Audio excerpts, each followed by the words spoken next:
दोस्तों, आपको कैसा लगेगा अगर कोई आपको अपने घर बुलाए, मेहमान की तरह चाय पिलाए, मीठी मीठी बातें करें। लद्दाख के जाने माने सामाजिक कार्यकर्ता और इंजीनियर सोनम वांगचुक ने कॉकरोच जनता पार्टी यानी सीजेपी को लेकर चल रहे विवाद पर अपनी स्थिति स्पष्ट कर दी है। वांगचुक ने कहा कि वे खुद को एक ऑनरेरी कॉकरोच मानते हैं और इस अभियान के प्रति अपना समर्थन बरकरार रखते हैं। यह विवाद तब शुरू हुआ जब लद्दाख के उपराज्यपाल वीके सक्सेना ने सोशल मीडिया पर दावा किया कि वांगचुक इस अभियान की उत्पत्ति और इसके पीछे की मंशा को लेकर पूरी तरह आश्वस्त नहीं थे। उन्होंने यह भी कहा था कि वांगचुक भविष्य में इस मुद्दे पर अपने रुख की समीक्षा कर सकते हैं। हालांकि सोनम वांगचुक ने इन दावों को सिरे से खारिज कर दिया। उन्होंने बताया कि उपराज्यपाल के साथ उनकी मुलाकात बेहद सौहार्दपूर्ण और सकारात्मक माहौल में हुई थी। दोनों पक्षों के बीच करीब 1 घंटे तक विभिन्न मुद्दों पर चर्चा हुई, जिसमें लद्दाख के विकास, पर्यावरण और सहयोग की संभावनाओं पर भी बात हुई। वांगचुक के अनुसार बातचीत के दौरान उनके हालिया बयानों और कॉकरोच जनता पार्टी को लेकर चर्चा जरूर हुई, लेकिन किसी प्रकार की चेतावनी, फटकार या दबाव जैसी कोई स्थिति नहीं थी। उन्होंने कहा कि मुलाकात का माहौल मैत्रीपूर्ण था और सार्वजनिक रूप से सामने आए कुछ दावों से वह सहमत नहीं है। फिलहाल इस पूरे मामले ने लद्दाख की राजनीति और सोशल मीडिया पर नई बहस छेड़ दी है, जबकि सोनम वांगचुक अपने रुख पर कायम नजर आ रहे हैं।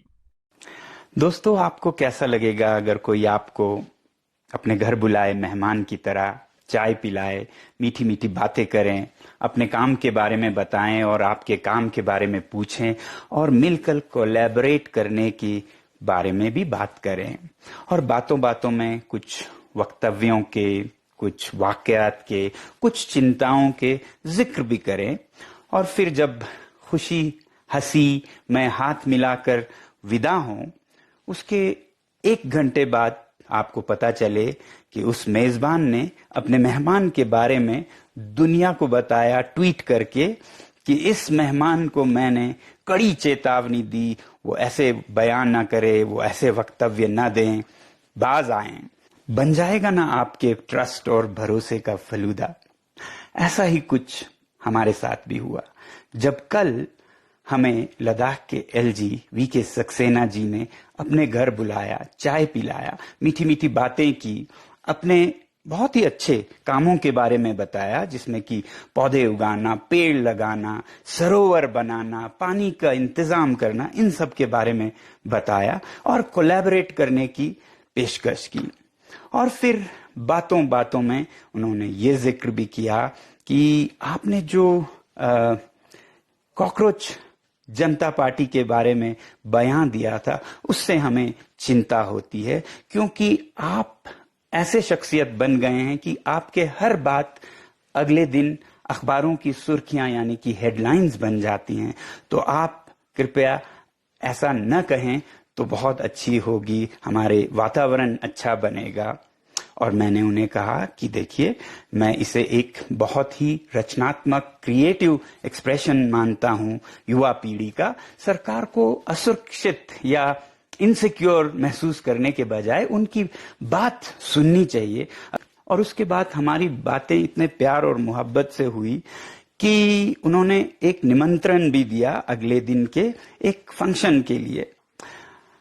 फिर जब हम वापस आए बहुत ही खुशी से, हंसी से, उसी के ठीक 1 घंटे बाद हमें दिखता है कि उनका एक ट्वीट आया है जिसमें वो मुझे फटकार लगा रहे हैं, लगभग कहते हुए कि हमने उन्हें ये चेतावनी या सीधी बात की उनसे कि वो ये ना करें, वो ऐसा ना करें, कॉकरोच जनता पार्टी के बारे में वो अपनी बयान को दोबारा सोचें।